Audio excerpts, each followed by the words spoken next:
Hi hello வணக்கம். இன்றைக்கான குட்டி கதை. நம்ம கதையில் ரொம்ப தூரத்தில் பறந்துட்டு வர ஒரு சின்ன சிட்டுக்குருவி தங்க இடம் இல்லாமல் ரொம்ப தேடி அலைஞ்சிட்ருக்கு. ஒரு ஆத்தோரமாக பறந்து வருது. அங்கே 2 மரம், ரொம்ப உயரமாக வளர்ந்த மரம், 2 மரம் இருக்குது.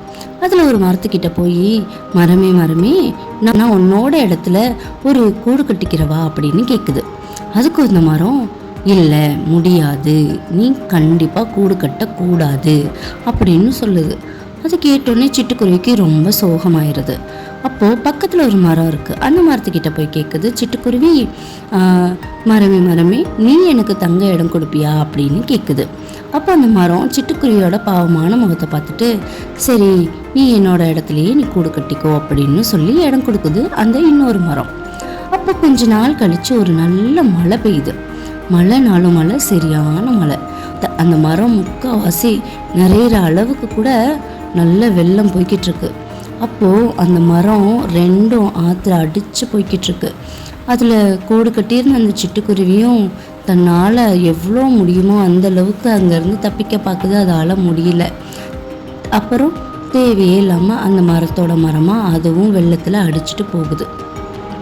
இப்போது அந்த மாட்டேன்னு சொல்லிச்சு பார்த்தீங்களா அந்த மரம் சொல்லுது, இதுக்கு தான்ப்பா நான் சொன்னேன், இந்த மரம் நீ கூடு கட்டி வாழ்கிறதுக்கான ஏதுவான மரம் இல்லை.